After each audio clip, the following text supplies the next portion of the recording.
আমার চ্যানেলে সবাইকে স্বাগতম। এই গরমের ভিতরে আজ আমি খুব সুন্দর একটা ডেজার্টের আইটেম নিয়ে এসেছি। এটা হচ্ছে কাঁচা আমের পুডিং। দেখুন দেখতে কতটা সুন্দর লাগছে। এটা দেখতেও যতটা সুন্দর, খেতেও কিন্তু অনেক মজা। আর এই গরমের ভিতরে এমন ঠান্ডা ঠান্ডা ডেজার্ট খেতে কার না মন চায়। কাঁচা আম শেষ হওয়ার আগেই এই ডেজার্টটা তৈরি করেন একবার। এটা খেতে অনেক সুস্বাদু। চলুন তাহলে মূল রেসিপিতে যাওয়া যাক। প্রথমে আমি এখানে কিছু আম নিয়েছি, বড় বড় 4টা আম নিয়েছি। নিয়ে এগুলোকে আমি ওপরে খোসা ছাড়িয়ে টুকরো করে নেব।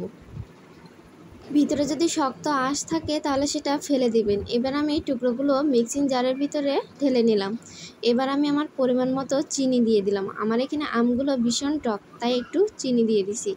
আপনারা আপনাদের আমের টক অনুযায়ী চিনি দিয়ে দিবেন। দিয়ে একটা পিউরি তৈরি করে নিয়েছি। দেখুন এবার একটা পাত্রে আমি আপনাদেরকে মেপে দেখাচ্ছি। আমার এখানে এই কাপটা 2 কাপ পরিমাণ হয়েছে। অন্যদিকে আমি 2 চামচের মতো আগার আগার পাউডার একটু জলে গুলিয়ে নিলাম। জলে গুলিয়ে না নিলে 1 চামচে দিলে এটা দলা বেঁধে যাবে। এই আমটা যখন একটু সিদ্ধ হয়ে যাবে এ পর্যায়ে আমি একটু সবুজ কালার দিয়ে দিলাম। যদিও কাঁচা আম সেই জন্য আমি সবুজ কালার দিয়েছি। এরপর আমি আগার আগার পাউডারটা দিয়ে খুব ভালোভাবে নেড়ে মিশিয়ে নেব। আগার আগার পাউডার দেওয়ার সময় কিন্তু অনবরত নেড়েই যেতে হবে, তা নাহলে তলায় লেগে যাবে। এবার আমি ওটাকে ঢেলে একটা পাত্রে ঠান্ডা করে নিয়েছি। নিয়ে এবার টুকরো করে নিচ্ছি। আমি একটু এখানে বেশি করে তৈরি করেছি, আপনারা চাইলে 2টা আম দিয়ে তৈরি করতে পারেন। এবার আমি অন্যদিকে একটা পাত্রে সেই কাপের 1.5 কাপ পরিমাণ দুধ নিয়েছি আর 100 গ্রামের মতো চিনি দিয়ে দিয়েছি। এটা আমি একটু মিষ্টি মিষ্টি বানাবো, যার কারণে চিনিটা একটু বেশি দিয়েছি। আর আমে একটু চিনি কম দিয়েছি যাতে একটু টক টক লাগে। এখানেও আমি ঠিক 1 চামচ আগার আগার পাউডার জলে গুলিয়ে দিয়ে দিলাম। আমার এই আগার আগার পাউডারটা শেষ হয়ে গেছিলো, যার কারণে আমি নতুন একটা নিয়ে এসেছিলাম।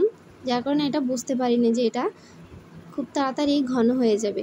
যার কারণে আমি এটা আগে না দিয়েই ভুল করে ফেলেছিলাম। তাই আপনারা আমের জেলেগুলো আগে দিয়ে তারপরে দুধের এই মিশ্রণটি ঢেলে দেবেন।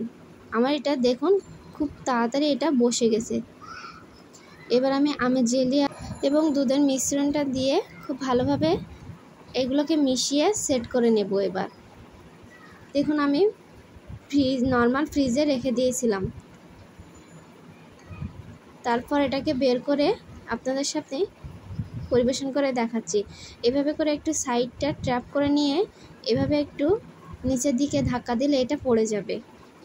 দেখুন কত সুন্দর সেট হয়েছে এবং দেখতেও কত সুন্দর লাগছে। এটা খেতেও কিন্তু অনেক ভালো লাগে। আর এই গরমে টক টক খেতে তো অনেক ভালো লাগে। যে পরিমাণ গরম পড়ছে।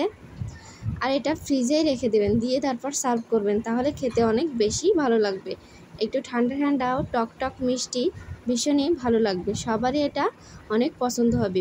ভিডিওটা যদি ভালো লেগে থাকে তাহলে প্লিজ লাইক কমেন্ট ও শেয়ার করতে ভুলবেন না। আর যদি ফেসবুক থেকে দেখে থাকেন তাহলে প্লিজ পেজটা ফলো করে দেবেন। আর যদি ইউটিউব থেকে দেখে থাকেন তাহলে প্লিজ চ্যানেলটাকে সাবস্ক্রাইব করে পাশে থাকবেন এবং ভিডিওটা বেশি বেশি করে শেয়ার করবেন, অন্যরাও যাতে দেখার সুযোগ পায়।